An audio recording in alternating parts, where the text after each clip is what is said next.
दलित भन्ने शब्दै राख्न पाइएन। मान्छेलाई दलित भन्न पाइयो, संविधानमै लेखेर मान्छेलाई दलित भन्ने त दलित होस् भन्ने। अनि त्यस पछाडि संविधानमै लेखेको कुरो त नागरिकले भन्छ नि, मैले भने हो तिम्रो संविधानले भनेको होइन भन्दैन। संविधानमै लेखेको छ, संविधानमा लेखेपछि मान्छेले भन्छ नि, क्वेसन उठाउँछ नि। कसैले केही गर्नेवाला छैन, कसैले आएर यहाँ नेपाल बनाइदिने होइन, तपाईँ हामीले नै गर्ने हो। यो कोही मान्छे आएर यहाँ हाम्रो सोसाइटी मिलाइदिनेवाला छैन। जबसम्म यो संविधानमा तपाईँ दलित भन्ने शब्द हटाउनुहुन्न नि, त्यतिखेरसम्मको लागि तपाईँ हाम्रो छोराछोरी आउने जेनेरेसनले पनि पढ्दै जानेछन्।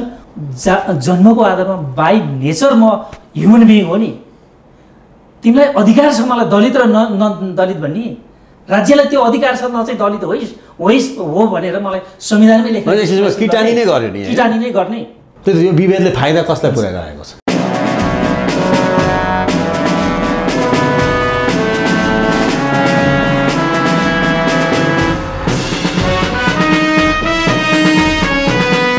नमस्कार, हेडलाइन नेपालको हेडलाइन विशेषमा तपाईँलाई हार्दिक स्वागत छ।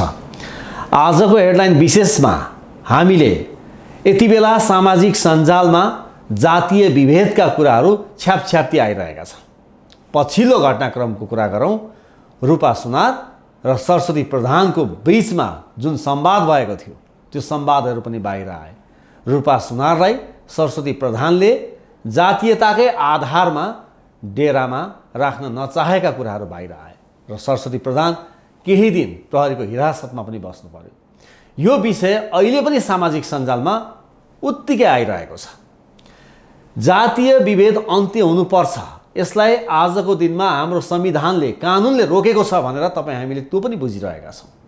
तर आजको कार्यक्रममा हामी हाम्रो संविधानमा जातीय विभेद सम्बन्धी आज हामीले जस्तो दलितका कुराहरू गरिरहेका छौँ त्यो सम्बन्धी के कस्ता कुराहरू धारामा उल्लेख छन्, के अहिलेको संविधानले जातीय विभेद अन्त्य गर्न अमुक भूमिका निर्वाह गरिरहेको छ वा अहिलेको संविधानले नै जातीय विभेद बढाउनको लागि मलजल गर्ने काम र कहीँ कतै जातीय विभेदको बिउ रोपेको छ।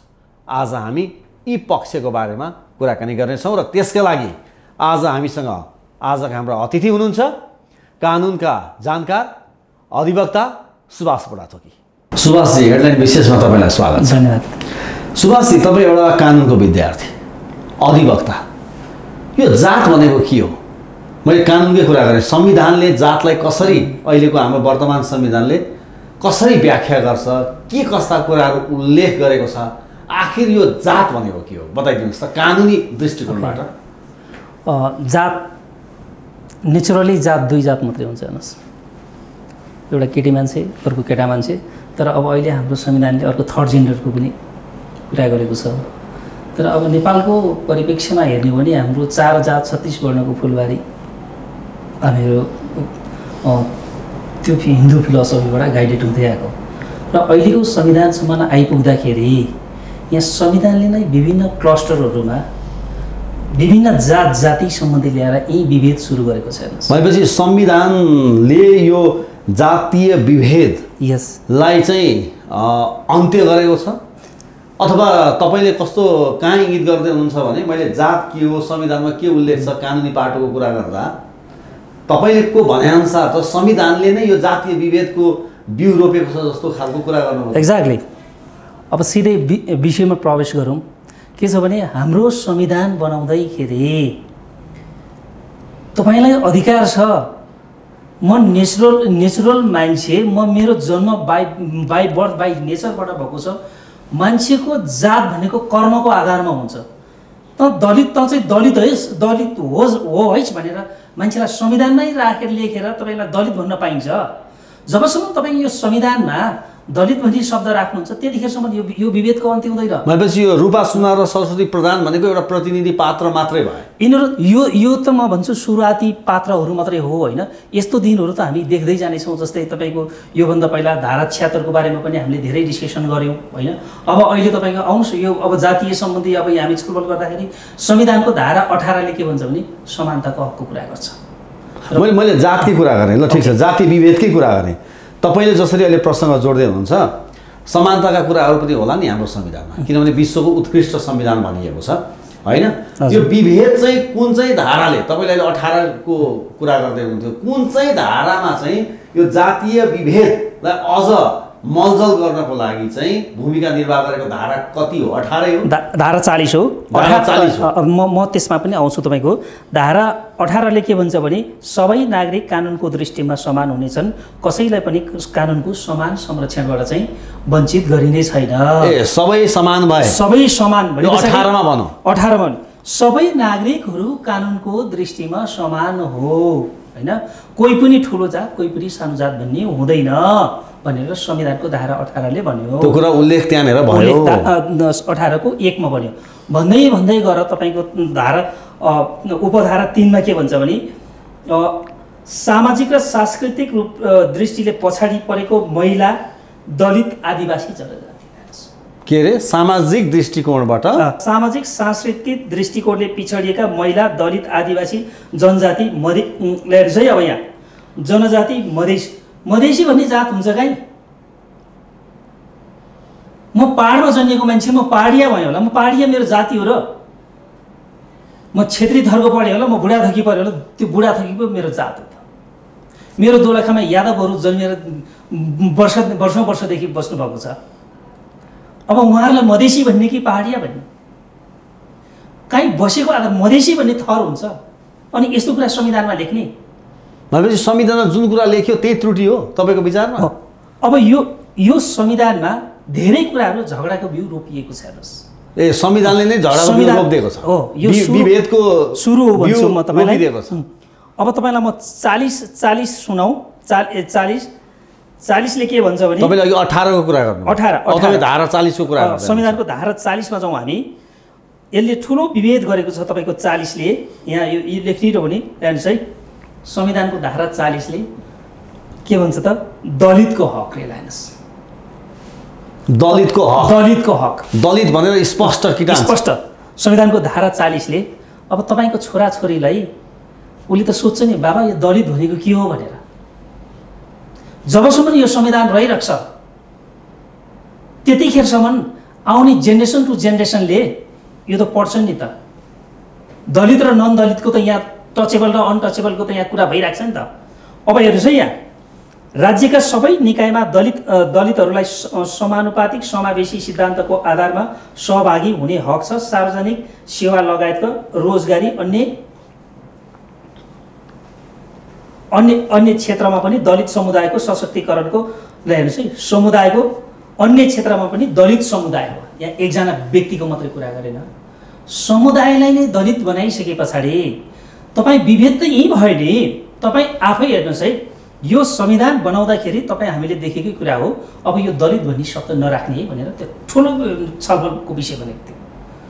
दलित केही माननीय सांसदहरूले दलित शब्द राख्नै पर्छ भनेर त्यहाँ BICC-मा तोडफोड गरेको दृश्य मेरो मार्सपटलमा चाहिँ अहिले पनि जल्दी आइरहेको छ। अब तपाईँको छ छैन मलाई थाहा छैन।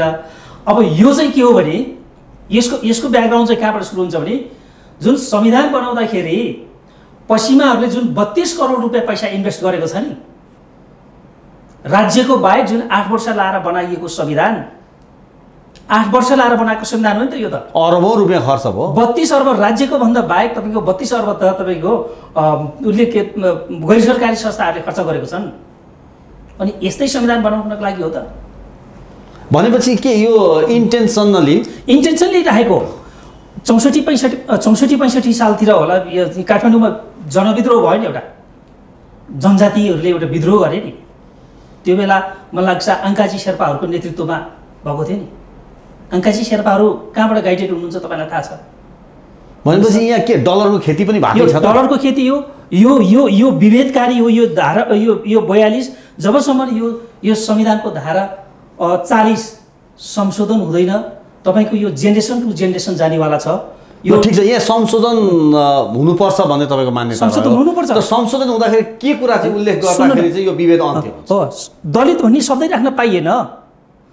मान्छेलाई दलित भन्न पाइयो, संविधानमै लेखेर मान्छेलाई दलित भन्ने त दलित होस् भन्ने। अनि त्यस पछाडि संविधानमै लेखेको कुरो त नागरिकले भन्छ नि। मैले भने हो तिम्रो संविधानले भनेको होइन भन्दैन। संविधानमै लेखेको छ। संविधानमा लेखेपछि मान्छेले भन्छ नि, क्वेसन उठाउँछ नि। तिमी बनाउँदाखेरि संविधानमा चाहिँ दलित भन्ने, हामीले त त्यही पढेको छ। भनेपछि अहिलेको संविधान चाहिँ बाह्य हस्तक्षेप अथवा बाह्य इन्ट्रेस्टमा कुराहरू आयो भने तपाईँको त्यो पनि मान्यता हो, त्यता पनि इङ्गित हो? त्यो त हो नि त। तपाईँ अनि हाम्रो देशका यो सांसदहरूले माननीयहरूले होइन सभासदहरूले चाहिँ लेखेको भनेर हामीले त त्यसरी बुझेका थियौँ त। होइन सुन्नु न, संविधान 2047 सालको संविधान विज्ञहरूले त्यो बेलाको पूर्व प्रधान न्यायाधीश विश्वनाथ उपाध्याय, नीलम्बर आचार्य लगायतको एउटा दिग्गज कानुनविदहरूले लेखेको संविधान हो होइन। त्यो संविधानले अब कति वर्ष काम गर्यो अथवा कति वर्ष काम गर्न दिएन होइन। संविधान आएको 4-5 वर्षमै तपाईँको माओवादी आन्दोलन सुरु भइहाल्यो, जनविद्रोह सुरु भइहाल्यो, त्यस पछाडि देश कसरी गयो होइन।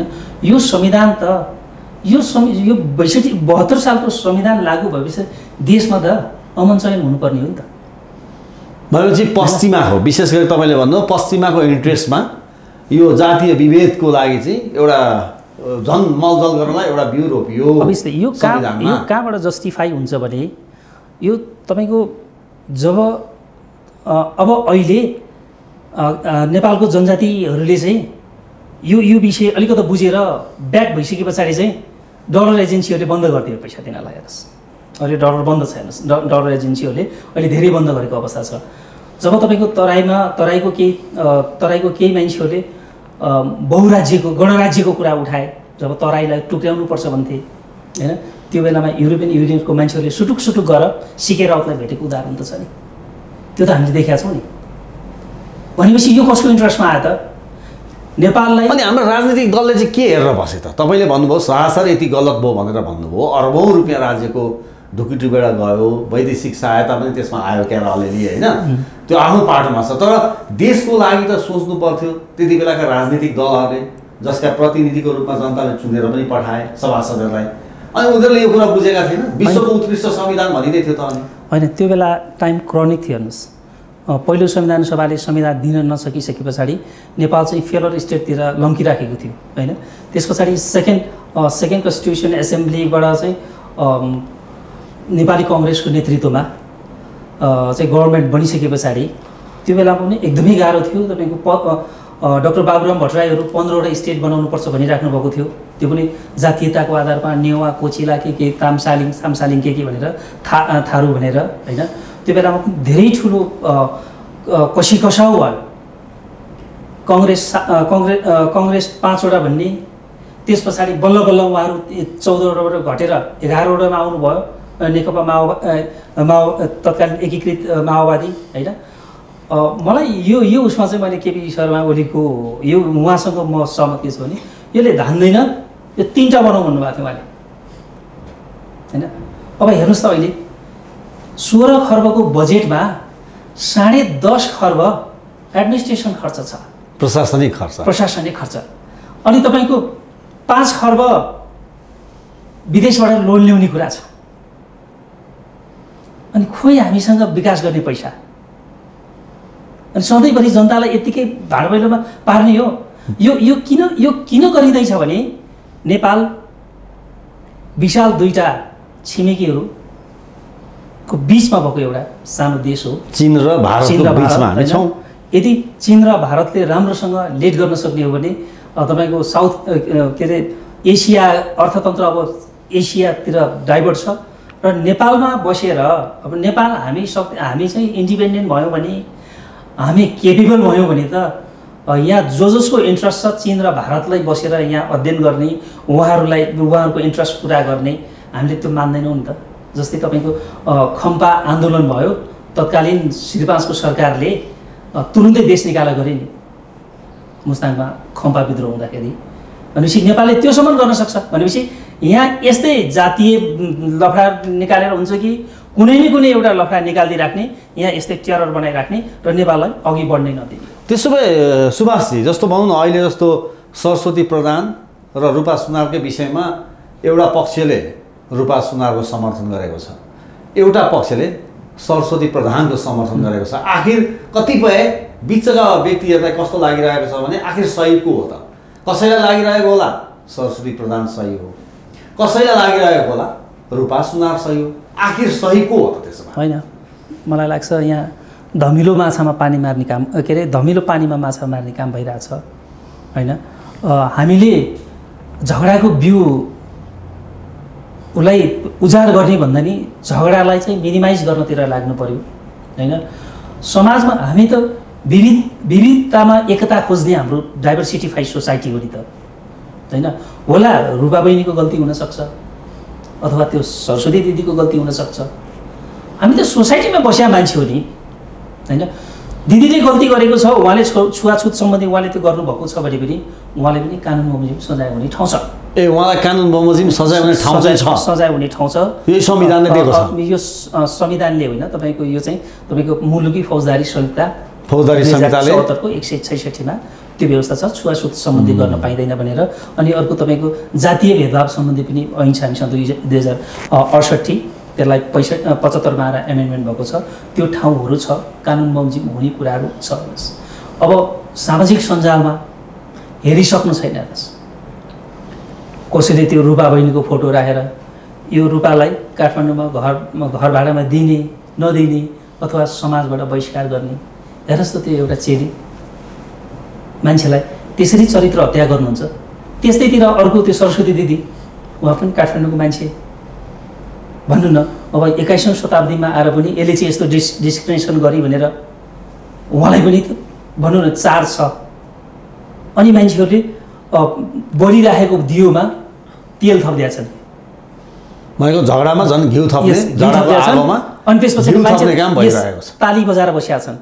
त्यो होइन, हामी सोसाइटीमा बस्ने मान्छेहरूले यसलाई मिनिमाइज गर्नतिर लाग्नुपर्छ। नेपालमा 13.68 सालको जनगणना अनुसार 13.8% चाहिँ तपाईँको दलितहरू छन्। दलितको कुरा गर्दाखेरि मलाई सम्झना आउँछ, हाम्रो एकजना कानुन व्यवसायी आदरणीय दाइ हुनुहुन्थ्यो अहिले देशबहादुर सार्की। हामी यसै दलितको कार्यक्रममा जाँदाखेरि कहिलेकाहीँ कार्यक्रममा जाँदाखेरि देशबहादुर सार्की मात्रै यस्तो मान्छे हो जो 42 लाख त्यो बेलामा हामीले ट्रेनिङ गर्दाखेरि 42 लाख दलितहरू छन्, म सार्की नै लेख्छु भन्नुहुन्थ्यो। अब किनभने यहाँ काठमाडौँमा बस्नको लागि पनि कसैले नेपाल लेखेका छन्, कसैले रसाइली लेखेका छन्, कसैले सुनवार लेखेका छन्। सुनवार त राई पनि हुन्छ नि होइन। बाहुन र तपाईँको अब मलाई त दलित र सुनार फेरि फरक। सुनवार चाहिँ राई भयो, साउन्ड्स लाइक सेम के राणा र राणा भने जस्तै डक्टर सुनवार चाहिँ हेर्दाखेरि त्यस्तै देखिन्छ होइन। अनि कस्तो छ भने अब यहाँ संविधानले दलित भन्छ, तर म चाहिँ दलित भन्न चाहदिनँ। त्यो भन्नु भनेकै त्यो राम्रो कुरो भएन होइन, किनभने दलित भन्नै हुँदैन, हामीले दलित भन्ने नै छैन। तर संविधानले त लेख्यो नि त तपाईँले भनेअनुसार। यही त छ विडम्बना। यो तपाईँ हामीले लेख भनेको होइन, यो फेरि दलितकै नायकीहरूले जबरजस्ती लेख्न लाग्यो। भनेपछि अहिले जुन आरोप लागेको छ कि यो डलरको खेती हुन्छ भन्नेमा पनि सत्यता छ, सत्यता छ, त्यो प्रमाणित छ, जस्टिफाई छ, जस्टिफाई छ। जुन कुरा जस्टिफाई छ तपाईँ हामीले देखिरहेछौँ नि, तपाईँ हामीले देखेका छैन। यहाँ तपाईँको विभिन्न अरबौँ रुपियाँ पैसा आउने नेपालीको नाममा, त्यस पछाडि तपाईँ हामीलाई घेरो फाटोको टोपी लगाएको फोटो खिचेर लगेर युरोपमा बेच्ने, अनि त्यस पछाडि अर्को 1 करोड रुपियाँ आयो भने 85 लाख उतै जाने, अनि 5 लाख 10 लाख पनि लिने यहाँ काम भएको छैन भनेपछि जस्टिफाई छैन। यो त उहाँहरूको कन्भिनियन्सको लागि बस्या हो नि त। भनेपछि तपाईँ जतिको व्यक्तिले सजेस्ट गर्नु पर्दाखेरि सरस्वती प्रधान र रूपा सुनारलाई के सजेस्ट गर्नुहुन्छ? किन उहाँलाई तनाव हुनसक्छ, तपाईँले अहिले भने जस्तै पक्ष विपक्ष छन्, दुवैतिरको चाहिँ चरित्र हत्या गर्ने काम पनि भइरहेको छ, उहाँलाई चाहिँ तपाईँ के सजेस्ट गर्नुहुन्छ? होइन, के छ भने सबैले यस्तो बेलामा उचाल्ने पछार्ने धेरै हुन्छन् होइन। सरस्वती बहिनीले पनि धेरै आवेशमा आएर होस गुमाउनुहुन्न। सरस्वती बहिनी आफै पनि मिडियाकर्मी हो होइन, उहाँ क्यारियर भएको मान्छे उहाँलाई अन्याय भएको छ। तर के छ भने कहिलेकाहीँ आफूले सहनु पनि ठुलो कुरा हो होइन। सधैँभरि टिट फर ट्याट भन्नु हुँदैन, कहिलेकाहीँ सहनु पनि पर्छ।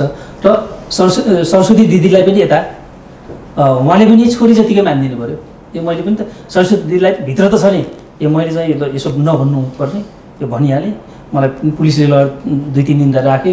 यो चाहिँ गलत, आफूलाई त गलत गरे त अरू कसैले सबैले संसारमा जसलाई ढाँटे पनि आफूलाई त भित्र ढाँट्न सकिँदैन।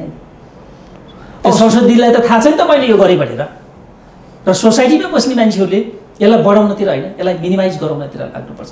किनभने हामी यस्तो अप्ठ्यारो अवस्थामा छौँ नि अहिले, देश संवैधानिक सङ्कटमा छ होइन, यहाँ पेनिक अवस्थामा छ देश। अब तपाईँको यहाँ चाहिँ यस्तै बेलामा जब तपाईँको यस्तो खालको संवैधानिक सङ्कटहरू आइपर्छ अनि यो कहिलेकाहीँ तपाईँको धार्मिक कुराहरू उठाइदिएका छन् भन्नु।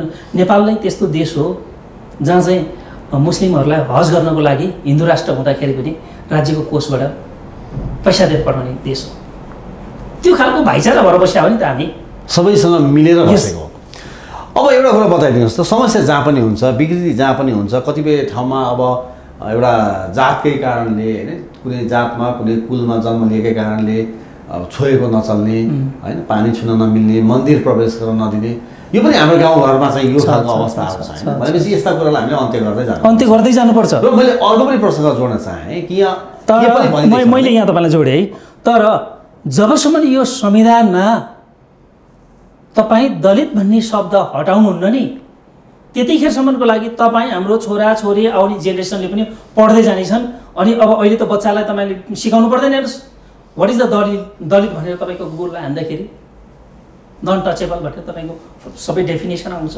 भन्नु न, यस्तो खालको कानुनमा राख्नु हुँदैन। हेर्नुहोस् भनेपछि यो अन्त्य नगरुन्जेलीसम्म यो संविधानमा यो कुराहरू संशोधन गर्न जरुरी छ। अब जस्तै भनौँ न, अहिले हामीले जस्तो जातको कुरा या जातीय विभेदको कुरा गर्दाखेरि हामीले दलित भनिरहेछौँ। अब सरस्वती प्रधानको कुरा गर्दा उहाँहरू पनि नेवार समुदायमै बिलोङ्स गर्नुहुन्छ, तर त्यही भित्र पनि विभेदहरू हुन्छ।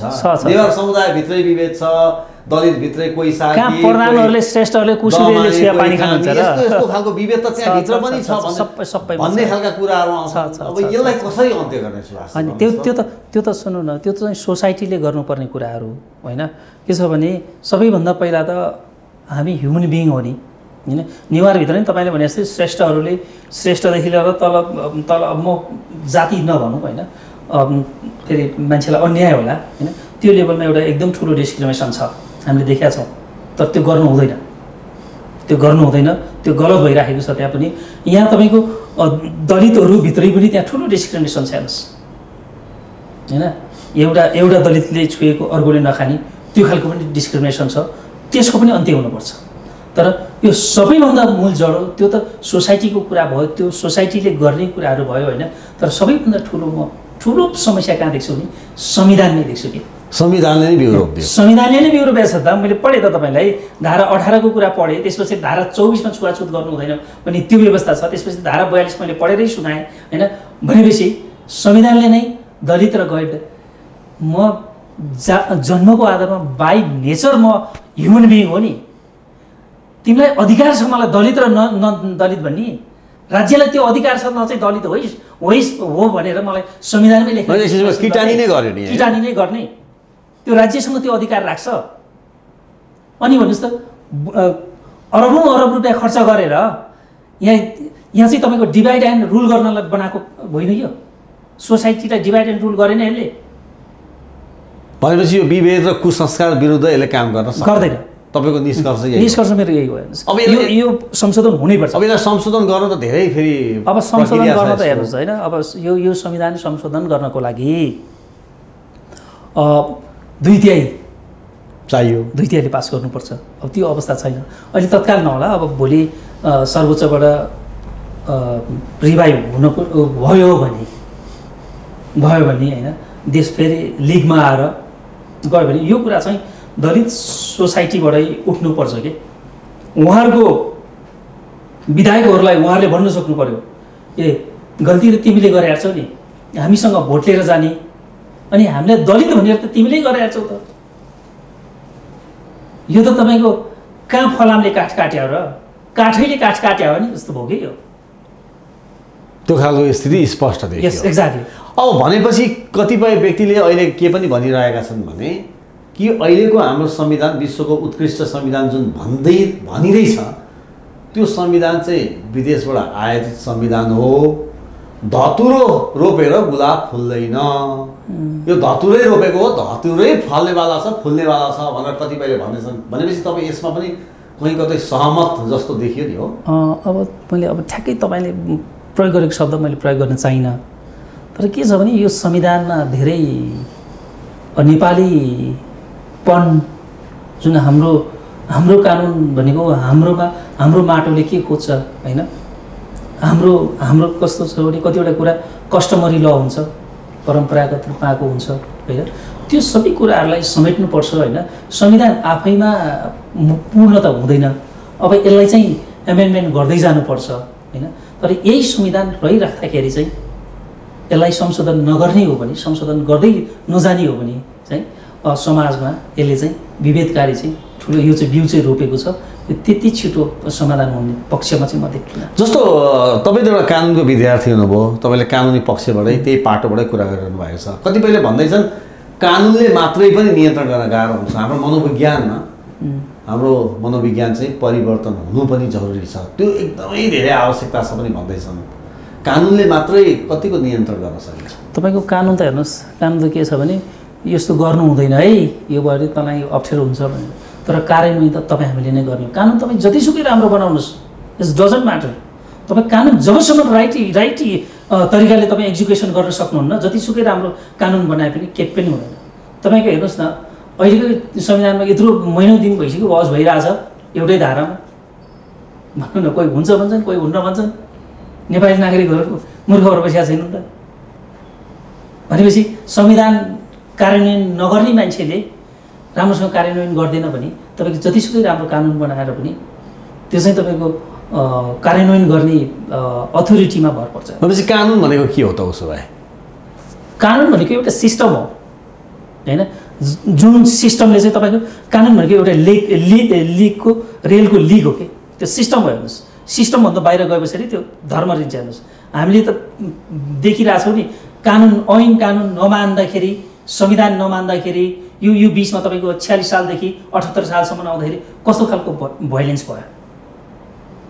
कानुन भनेको सोसाइटीलाई एक ढिका बनाएर राख्ने, अमन चयन कायम गराउन सक्ने एउटा कडी हो। अब सुभाष, हामीले यो बताइदिनुहोस् त, जस्तो कानुन बनाउँदाखेरि समाजको वस्तुस्थिति यथार्थलाई, हाम्रो समाजलाई हेरेर कानुन निर्माण हुन्छ कि कानुन बनाएर त्यो कानुनको लिकमा चाहिँ समाजलाई कुदाइन्छ, के हुन्छ भन्नुहोस् त? अब एउटा अब तपाईँले उठाइहाल्नुभयो जबरजस्त रूपमा। हामी 62-63मा आन्दोलन गर्दाखेरि पनि हाम्रो, मलाई लाग्छ अब तपाईँलाई अघि पनि मैले भनेकै जस्तो लाग्यो, हामीले यो धर्मनिरपेक्षको बारेमा, यो संहिताको बारेमा हामीले नारा लागेको होइन। हेर्नुहोस्, हामीले सक्रिय राजतन्त्र मुर्दाबाद भन्दै लाग्यो, तर यो कुराहरू जुन नेपाली सोसाइटीले मागिरहेको थिएन नि, यो कहाँबाट छिर्यो कि? यो अघिदेखि मैले भनिरहेको छु नि, त्यो त्यताबाट प्रवेश गराउनु त तपाईँ र हामी होइन नि त। अब त्यो त जनप्रतिनिधि नै थिए। अब त्यो त देखियो नि, होली वाइनहरू काण्ड पनि देखियो, यहाँ सबै देखियो नि त। त्यो त त्यहाँ देखिरहेको छ नि, प्रश्नै छ नि। एउटा देशको हेड अफ द स्टेट भन्नुहोस् न, एउटा एक्जिक्युटिभ प्राइम मिनिस्टर काठमाडौँको एउटा 5 स्टार होटलमा गएर 3 रात रुपियाँ 3 रात बस्नुहुन्छ, क्वार्टर छोडेर। प्रधानमन्त्री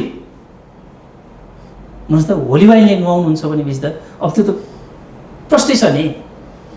अब अहिले जुन खालको विभेद देखिएको छ, यो विभेद त रोकिनेवाला छैन सुभाषजी होइन। अघि तपाईँले पनि भन्नुभयो, र वास्तवमा यो पहिलो या अन्त्य पनि होइन, यो धेरै यस्ता घटनाहरू हुँदै आएका थिए। यो पनि एउटा सरस्वती प्रधान र एउटा पात्र मात्रै भयो, यो मिडियामा आयो, त्यो पनि फेरि यस्तो नहोला भन्न सकिन्न। अब यसबाट जोगिनको लागि हामीले संविधानै संशोधनलाई नै प्रतीक्षा गर्नुपर्ने हो, वा त्यो संविधान संशोधन नभए पनि त्यसमा अरू कुराहरू केही गर्न सकिन्छ? होइन, त्यो त तपाईँको के छ भने कानुन छ हामीसँग होइन। अघि नै मैले भनिहालेँ, मुलकी फौजदारी संहिता 2074 को 166 पनि छ, त्यसपछि जातीय छुवाछुत सम्बन्धी 68 पनि छ। कानुन छ होइन, कानुनी नभएको होइन। तर खालि मेरो कुरा के मात्रै भने, संविधानमा नै तपाईँको डिभाइड गरिदिइसकेको छ, डिभाइड एन्ड रुल भइसकेको छ। तिमीहरू चाहिँ यहाँ शान्ति अमन चयन हुन नदिने डिभाइड एन्ड रुल गरिरहेको छ। तपाईँ हामी जतिको मान्छेहरू चाहिँ एउटा नेपाली सोसाइटीले एउटा जो कार्यान्वयनमा बसेको अथोरिटीहरू छन्, जो जनप्रतिनिधिहरू छन्, उहाँहरू चाहिँ बडो सिरियस रूपमा हेरिदिनु पर्ने अवस्था हुन्छ कि कतिवटा कुरा टोलमै पनि तपाईँको मिलाउनु पर्ने हुनसक्छ। हेर्नुहोस् होइन, कुनै कुरा जातीय सद्भाव फैलिन सक्ने छ भने त्यो कुरालाई रोक्नुपर्ने जरुरी पनि हुन्छ। हेर्नुहोस् होइन, अब संविधान बनिसके पछाडि मात्रै यो लागू गर्ने भन्ने कुरा हुँदैन। हामीले हाम्रो आफ्नो नागरिक, एकजना जिम्मेवार नागरिकले, प्रत्येक जिम्मेवार नागरिकहरूले यो विषयमा आफ्नो घर परिवार छिमेक म सबैले छोराछोरी सबैमा चाहिँ तपाईँको यो विषयमा चाहिँ एडभोकेसी गर्दै जानुपर्छ। अब यो विभेदले फाइदा चाहिँ कसलाई भयो त? फाइदा त जसले नेपालमा चाहिँ अब हेर्नुहोस् हाम्रो कस्तो देश भने विशाल भारतबाट हामी अहिले पनि जलस्रोतको धनी देश 700 मेगावाट हामीले भारतबाट अहिले पनि बत्ती लिएर आइरहेको छौँ। हाम्रो अहिले 1800 डिमान्ड, रातिमा 900 मेगावाट डिमान्ड हेर्नुहोस्। अब हाम्रो अहिले 1500 भन्दा माथि त अहिले 1500 लगभग हाम्रो मेगावाट छ। अहिले बर्खामा फुल फेजमा आउँछ। अब भोलि पर्सितिर एक हप्तामा तामाकोसी पनि आउँदैछ। अब बर्खामा हामीले धेरै बिजुली खेर फ्याँक्नुपर्ने अवस्था छ, किनभने हामी त किन्न मात्रै पाउँछौँ भारतसँग, बेच्न पाउँदैन। हेर्नुहोस् यस्तो खालको ट्रेड छ, भन्नुहोस् त अब दोष कसलाई दिने? त्यही यो विभेदले फाइदा कसलाई पुर्याइरहेको छ? यो फाइदा आम नेपाली नागरिकलाई त यसले कसैलाई पनि फाइदा गर्नेवाला छैन। फाइदा चाहिँ कसले? यो फाइदा जसले नेपालमा बसेर उहाँहरूको स्वार्थ पूर्ति गर्न खोज्नु भएको छ। मैले अघि पनि भने नेपाल इन्डिपेन्डेन्ट भयो भने, जस्तै नेपालमा हाइड्रो पावरमा इन्डिपेन्डेन्ट भयो अथवा सबै कुरामा इन्डिपेन्डेन्ट भयो भने त नेपालले त नमान्ने भयो नि त। जसको इन्ट्रेस्ट छ नमान्ने। तर म कमजोर लुते लङ्गरो कमजोर भइराखेँ। म चाहिँ सधैँभरि मेरो देश चलाउनको लागि हजुरसँग सबैसँग मैले हात थाप्नु पर्ने हो भने त उहाँहरूले भने त जहिले पनि लागू भइराख्ने भयो नि त। यही हो अवस्था। भनेपछि बाह्य शक्तिको यहाँ इन्ट्रेस्ट स्पष्ट देखिन्छ र यो विभेद अन्त्यको लागि संविधानका कसैले केही गर्नेवाला छैन। कसैले आएर यहाँ नेपाल बनाइदिने होइन, तपाईँ हामीले नै गर्ने हो। यो कोही मान्छे आएर यहाँ हाम्रो सोसाइटी मिलाइदिनेवाला छैन। हामी सबै विविधतामा एकता मिलेर एक सूत्र एउटा माला भनेको सयौँ फुलका एउटै के अरे एउटै माला